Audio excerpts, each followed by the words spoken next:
MVD ഒരുക്കുന്ന ആദരവിൽ വിവിധ മേഖലകളിൽ തങ്ങളുടേതായ മുഖമുദ്ര പതിപ്പിച്ചവരാണ് ആദരവ് ഏറ്റുവാങ്ങാൻ പോകുന്നത്. പത്മശ്രീ പുരസ്കാരത്തിന് അർഹനായ ശ്രീ രാധാകൃഷ്ണൻ കാനാട് അവരുടെ പ്രൊഫൈൽ വീഡിയോ നമുക്ക് കാണാം. രാധാകൃഷ്ണൻ കാനാട് നിയമലംഘകർക്ക് കർക്കശക്കാരൻ, നിയമം പാലിക്കുന്നവർക്ക് സൗമ്യതയുടെ പ്രതീകം. അതാണ് പരിചിതരായ സർവരോടും സൗമ്യഭാവത്തോട് പെരുമാറുന്ന കാനാടിലെ വി രാധാകൃഷ്ണൻ. ഇപ്പോൾ മട്ടന്നൂരിൽ ഹോം ഗാർഡായി പ്രവർത്തിക്കുന്ന 6 അടിയിലേറെ പൊക്കമുള്ള രാധാകൃഷ്ണൻ കാർഗിൽ യുദ്ധത്തിലെ ധീര പോരാളിയായിരുന്നു. യുദ്ധത്തിൽ മരണത്തെ മുഖാമുഖം കണ്ട ധീരൻ, വീരചരമം പ്രാപിച്ചുവെന്ന് പലരും കരുതിയ ഇദ്ദേഹം യുദ്ധത്തിൻ്റെ ജീവിക്കുന്ന രക്തസാക്ഷിയായി തുടരുകയാണ്. ഇടതുകാലിൽ സ്ഫോടനത്തിൻ്റെ മാരകമായ ചീളുകൾ തെറിച്ച ഭാഗവും പേറി. സൈനികാശുപത്രിയിൽ നിന്ന് അതിൻ്റെ വിഷാംശം നശിപ്പിച്ചുവെങ്കിലും തറച്ച ചീളുകൾ പുറത്തെടുക്കുവാനായില്ല.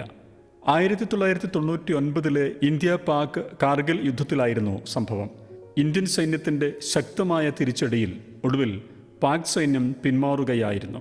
വിദ്യാഭ്യാസത്തിനു ശേഷം സൈന്യത്തിൻ്റെ രാജ്യസ്നേഹത്തിൽ ആകൃഷ്ടനായ ഇദ്ദേഹം 1988 മാർച്ചിലാണ് സൈന്യത്തിൽ ജനറൽ ഡ്യൂട്ടിയിൽ ചേർന്നത്. വിവിധ സ്ഥാനക്കയറ്റങ്ങൾക്ക് ശേഷം 2007 19 വർഷത്തെ രാജ്യസേവനത്തിനു ശേഷം ഹവിൽദാറായി വിരമിച്ചു. തുടർന്ന് 2015 ഹോം ഗാർഡായി സേവനം ആരംഭിച്ചത്. അനുഭവതീവ്രമായ ജീവിതത്തിൽ പ്രകൃതിയോടും ജീവജാലങ്ങളോടും തൻ്റെ കർമ്മധർമ്മ ബോധത്തിലൂന്നി ആർദ്രതയും കരുണയും കാട്ടുന്ന രാധാകൃഷ്ണൻ കാനാട് മികച്ച കലാസ്വാദകനും മികച്ച സംഘാടകനുമാണ്. തികഞ്ഞ കലാസാഹിത്യ സാമൂഹിക സാംസ്കാരിക പ്രവർത്തകൻ കൂടിയായ ഇദ്ദേഹം ഇത്തരത്തിലുള്ള പ്രതിഭകൾക്ക് എന്നും പ്രോത്സാഹനവും നൽകുകയാണ്.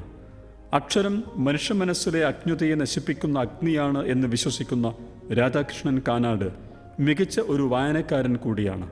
പുതിയ എഴുത്തുകാരെയും കലാകാരന്മാരെയും ഇദ്ദേഹം അന്നും ഇന്നും പ്രോത്സാഹിപ്പിക്കുകയാണ്. സൈന്യത്തിൻ്റെ യുദ്ധസേവന ബഹുമതിക്ക് പുറമെ നാട്ടിലും മറുനാട്ടിലും മറ്റുമായി നിരവധി പുരസ്കാരങ്ങൾ കരസ്ഥമാക്കിയ രാധാകൃഷ്ണൻ കാനാട് ജില്ലയിലെ മികച്ച ഹോം ഗാർഡിനുള്ള പുരസ്കാരവും നേടിയിട്ടുണ്ട്. ഈ ധീര സൈനികനെ മീഡിയ കർമ്മശ്രീ പുരസ്കാരം നൽകി ആദരിക്കുകയാണ്. പുരസ്കാരം